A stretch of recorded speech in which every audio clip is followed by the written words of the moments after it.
నమస్తే, నేను మీ తేజ.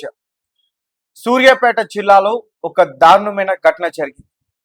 ఇద్దరు భార్యాభర్తలు ఒక సమస్య మీద పోలీస్ స్టేషన్కి వెళ్తే అదే పోలీస్ స్టేషన్లో పనిచేస్తున్న ఒక కానిస్టేబుల్ అతను వారిద్దరిని కూడా హత్య చేసి చంపేశారు. ఈ ఘటనకు సంబంధించి తాజాగా పోలీసులు కొన్ని కీలకమైన విషయాలన్నింటినీ కూడా బయటపెట్టారు. సూర్యాపేట జిల్లా మోతే మండలం బీక్యా తండాకు సంబంధించి నాగులు అలాగే బూబా వీళ్ళిద్దరు కూడా భార్య భర్తలు. వీళ్ళిద్దరికి ఇద్దరు కుమార్తెలు ఉన్నారు. మోతే మండలంలోనే వారు కవులకి వ్యవసాయ భూమిని తీసుకుని అక్కడ పనులు చేసుకుంటా ఉన్నారు. అయితే నాగులకి సంబంధించిన కూతురు ఎవరైతే ఉన్నారో ఆమె ఒక సమస్యతో ఇబ్బంది పడుతుంది. దానికోసం వీరు పోలీస్ స్టేషన్ మెట్లు ఎక్కారు. అక్కడ కానిస్టేబుల్ మొహమ్మద్ షరీఫ్ అనే వ్యక్తి పరిచయం అయ్యాడు. పరిచయం కాకుండానే వీరి అవసరాలకు భార్యాభర్తలు ఇద్దరికి షరీఫ్ 3 లక్షల రూపాయలు ఇచ్చాడు. సో తర్వాత బూబాతో అంటే నాగుల యొక్క వైఫ్ బూబాతో షరీఫ్ వివాహేతర సంబంధం పెట్టుకున్నాడు. అయితే ఇతను అప్పుగా ఇచ్చిన డబ్బులు వాళ్ళని అడుగుతుంటే బూబా షరీఫ్ని భయపెడుతుంది. నువ్వు నన్ను డబ్బులు అడిగితే మన ఇద్దరి మధ్య ఉన్న ఈ వివాహేతర సంబంధం గురించి నేను అంతా బయట పెట్టేస్తా, మీ పోలీస్ స్టేషన్లో నీ మీద కంప్లైంట్ ఇస్తా, మా ఆయనకి చెప్తా. అలాగే షరీఫ్కి ఈ మధ్యనే ఒక నిశ్చితార్థం కూడా అయ్యింది, పెళ్లి చేసుకోబోతున్నాడు. ఆ డబ్బులు కూడా అవసరం ఉంది, అందుకోసం కూడా మళ్ళీ అడిగాడు. మళ్ళీ అలాగే బెదిరించింది, నన్ను డబ్బులు అడిగితే నేను ఖచ్చితంగా మన ఇద్దరి మధ్య ఉన్న ఈ సంబంధాన్ని బయట పెట్టేస్తా, నీకు పెళ్లి చేసుకుంటున్న ఆ భార్యకి ఈ నిజాన్ని చెప్పేస్తా అంటూ కూడా భయపెట్టింది. దీంతో మొహమ్మద్ షరీఫ్ డబ్బులు పోతే పోయాయి, వీళ్ళు నాకు పెళ్లికి ఎలా అయినా అడ్డొస్తారు, వీళ్ళని ఎలా అయినా సరే తొలగించుకోవాలని చెప్పి ఆల్రెడీ ఒక ప్లాన్ చేసుకున్నాడు. ఆ ప్లాన్ కాస్త విఫలమైంది. అయితే ఈసారి అదే స్టేషన్లో సుందరయ్య అనే ఒక వ్యక్తి ఉన్నాడు హెల్పర్గా. ఈ మొహమ్మద్ షరీఫ్ చేసే స్టేషన్లోనే సుందరయ్య కూడా ఉన్నాడు. సో సుందరయ్యతో కలిసి వాళ్ళిద్దరూ నాకు ఇలా అడ్డంగా ఉన్నారు, నేను నీకు ఎంతో కొంత డబ్బులు ఇస్తా, వాళ్ళిద్దరిని కూడా చంపేద్దాం అంటూ కూడా ఒక ప్లాన్ చేసి ఒక పథకాన్ని రచించారు.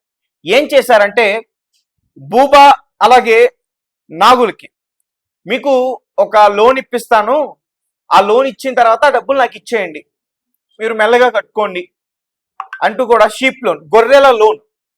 సో ఆ లోన్ చూడడానికి అధికారులు కంపల్సరిగా వస్తారు, మనం ఒక గొర్రెల షెడ్డు, ఆ గొర్రెలకి ఎరువులు వేసేది, ఆ మేత ఇదంతా కూడా మనం చెయ్యాలి అంటూ కూడా వారికి చెప్పాడు. ఒక నిర్మానుష్యమైన ప్రాంతాన్ని ఎంచుకున్నాడు. తర్వాత నాగులు నువ్వు గొయ్య తవ్వాలి, అధికారులు వస్తారు అని చెప్పి ఆగస్టు 11వ తారీఖు మొహమ్మద్ షరీఫ్ అతన్ని తీసుకెళ్లాడు. తర్వాత ఆ ప్లేస్ లో సుందరయ్య ఆల్రెడీ రెడీగానే ఉన్నాడు. ఆ అధికారులు వస్తారు, అక్కడ గొయ్య తవ్వాలి, నువ్వు ఆ గొయ్య ఏంటని అడిగితే ఎరువుల కోసం అని చెప్పు అంటూ కూడా చెప్పాడు. సుందరయ్య అక్కడే ఉన్నాడు, నాగులు గొయ్య తీస్తున్నాడు.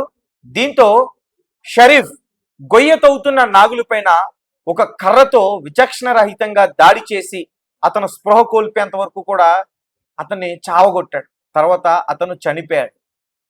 తర్వాత ఆ గోతిలో అతన్ని పూర్తి చేశాడు. తర్వాత నేను బూబాను కూడా తీసుకొస్తా, బూబాను కూడా ఇలానే చంపేద్దాం అని చెప్పి సుందరయ్యని అక్కడే పెట్టి మళ్ళీ బూబాని తీసుకురావడానికి షరీఫ్ బయలుదేరి తిరిగి వచ్చాడు. మీ ఆయన ఆల్రెడీ అక్కడ ఉన్నాడు, నువ్వు కూడా రావాలని చెప్పి తీసుకెళ్ళి కట్ చేస్తే అక్కడికి వెళ్ళిన తర్వాత అదంతా కూడా నిర్మానుష్యమైన ప్రాంతం. అప్పటికే బూబాకి భయం ఉంది ఇతని మీద. అయితే వెళ్ళిన తర్వాత సుందరయ్య ఉన్నాడు, అతనే ఉన్నాడు, అధికారులు ఎవరూ లేరు, గొర్రెలు కూడా ఏమీ లేవు. దీంతో ఆమెకి భయం అనిపించింది, మా హస్బెండ్ ఎక్కడా, మా ఆయన ఎక్కడా, మా ఆయన్ని ఏం చేశారంటూ కూడా ఏడుస్తూ గట్టిగా కేకలు వేసింది. దీంతో షరీఫ్ మళ్ళీ అవే కర్రలతో ఆమెను కూడా తలపైన బలంగా కొట్టాడు. స్పృహ తప్పిపోయి ఆమె కూడా కింద పడిపోయింది. తర్వాత ఆమెను కూడా చంపేశారు. ఎక్కడైతే నాగుల్ని పాతి పెట్టారో దానికి 10 మీటర్ల దూరంలో మళ్ళీ బూబాను కూడా పాతి పెట్టారు. అయితే ఇదంతా కూడా 11వ తారీఖు జరిగింది. మరుసటి రోజు 12వ తారీఖు ఎవరో ఒకరు స్థానికులు వెళ్తా ఉంటారు కదా, అలా స్థానికులకి ఒక పూడ్చిన అదంతా కూడా కనిపించింది. దీంతో వాళ్ళు ఏం చేశారంటే పోలీసులకి సమాచారం అందించారు. తర్వాత పోలీసుల బృందం అక్కడికి వచ్చింది. ఆ బృందంతో పాటు షరీఫ్ కూడా వచ్చాడు ఆ స్థలాన్ని పరిశీలించడానికి. ఆ రోజు షరీఫ్ అక్కడ మామూలు యాక్షన్ కాదు, ఓవర్ యాక్షన్. మీరెవరు ముందుకు రాకూడదు, ఇది క్రైమ్ జరిగిన ప్లేస్, ఇక్కడ ఆధారాలని కూడా మీలాంటి వారు వస్తే చెరిగిపోతాయి అంటూ కూడా అతను చాలా ఓవర్ యాక్షన్ చేశాడు. అప్పటికి ఎవరికి కూడా అనుమానం రాలేదు. సహజంగా క్రైమ్ జరిగిన ప్లేస్ లో పోలీసులు వ్యవహరించే తీరు ఇలానే ఉంటుంది. ఆ ప్లేస్ లోకి ఎవరిని కూడా వెళ్ళనివ్వరు, ఎందుకంటే చాలా క్లూస్ కలెక్ట్ చేస్తారు, ఫారెన్సిక్ టీమ్స్ వస్తాయి. సో క్లూస్ అన్ని కూడా కలెక్ట్ చేస్తారు, అవి చాలా ఆధారాలు ఉపయోగపడతాయి వారి ఇన్వెస్టిగేషన్ లో. సో అలా వెళ్ళనివ్వలే. కట్ చేస్తే మళ్ళీ ఒక 10 మీటర్ దూరంలోనే మళ్ళీ బూబా యొక్క మృతదేహం కూడా కనిపించింది. సో రెండింటిని తీసి పోలీసులు పోస్ట్ మార్టానికి పంపించారు. పోలీసులు సీసీటీవీ కెమెరాస్ ని అలాగే కాల్ డేటాని చెక్ చేసే ప్రయత్నం చేశారు. ఈ సుందరయ్య, షరీఫ్ వీళ్ళిద్దరూ కూడా ఏం చేశారంటే వాళ్ళిద్దరిని చంపేసి వారి దగ్గర ఉన్న బంగారం అలాగే వారి దగ్గర ఉన్న మొబైల్ ఫోన్స్ ఇవన్నీ కూడా తీసుకుని వెళ్ళిపోయారు. ఇక పోలీసులు ఇంకా వీళ్ళ మొబైల్సే లేవు కదా, ఎలా పట్టుకుంటారని చెప్పేసి వీళ్ళు అనుకున్నారు. తర్వాత సుందరయ్య ఆ గోతిలో కప్పెట్టడానికి ఒక పార తీసుకురావడానికి వెళ్ళాడు. అది సీసీటీవీ ఫుటేజ్ లో రికార్డ్ అయింది. ఎస్, ఆ ఆధారంగానే సుందరయ్యని పోలీసులు అదుపులోకి తీసుకున్నారు, విచారణ చేశారు. గట్టిగా అడిగేసరికి సుందరయ్య నిజం మొత్తం చెప్పేశాడు. సార్, ఇందులో నా తప్పేమీ లేదు, నాకు వారిని హత్య చేసే ఉద్దేశం నాకు అసలు లేదు. హత్య చేయాలనుకుంది షరీఫ్. ఎందుకు చేయాలనుకున్నాడంటే అతను వాళ్ళకి 3 లక్షల రూపాయలు అప్పు ఇచ్చాడు. ఆ అప్పు అడుగుతుంటే వాళ్ళు ఇవ్వట్ల. పైగా షరీఫ్ అతను ఒక అమ్మాయితో వివాహాన్ని కుదుర్చుకున్నాడు, రీసెంట్ గా నిశ్చితార్థం కూడా అయ్యింది. ఆ పెళ్లికి అతనికి డబ్బులు అవసరం. అయితే బూబాతో షరీఫ్ వివాహేతర సంబంధం పెట్టుకున్నాడు.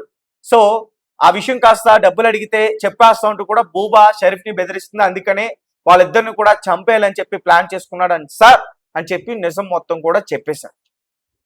తర్వాత షరీఫ్ ని పోలీసులు సూర్యాపేట జిల్లాలోని ఒక బస్ స్టాప్ దగ్గర అదుపులోకి తీసుకున్నారు. వాళ్ళిద్దరిని కూడా కోర్టుకి హాజరుపరిచి జైలుకి పంపించారు. పోలీసులు మళ్ళీ కస్టడీలో కూడా తీసుకునే అవకాశం అయితే ఉంది. సో ఒక్కసారిగా ఈ విషయం కాస్త ఆ ప్రాంతం అంతా కూడా ఉలిక్కి పడేలా చేసింది. ఎందుకంటే కాపాడాల్సిన కాకియే, అదే కాకి యొక్క చేతిలో ఈరోజు ఇద్దరు ప్రాణాలు పోయాయి. ఒకరేమో పోలీస్ స్టేషన్ లో ఉన్న కానిస్టేబుల్, ఇంకొకరు అదే పోలీస్ స్టేషన్ లో ఉన్న సుందరయ్య, ఒక హెల్పర్ అతను. సో ఆ ఇద్దరు ఇదంతా కూడా చేశారు. సో ఏదేమైనప్పటికీ కాల్ డేటా ఆధారంగా తర్వాత సీసీటీవీ ఫుటేజ్ ఆధారంగా పట్టుకున్నారు. ఎవిడెన్స్ అంతా కూడా కలెక్ట్ చేసి ఇన్వెస్టిగేషన్ లో పట్టుకున్నారు వాళ్ళిద్దరు. అయితే చాలా మంది ఏమనుకుంటారంటే మనం హత్య చేసిన వ్యక్తి యొక్క మొబైల్స్ ని ధ్వంసం చేసేస్తే మనల్ని ఎవరు పట్టుకోలేరు కదా అని చెప్పేసి అనుకుంటారు.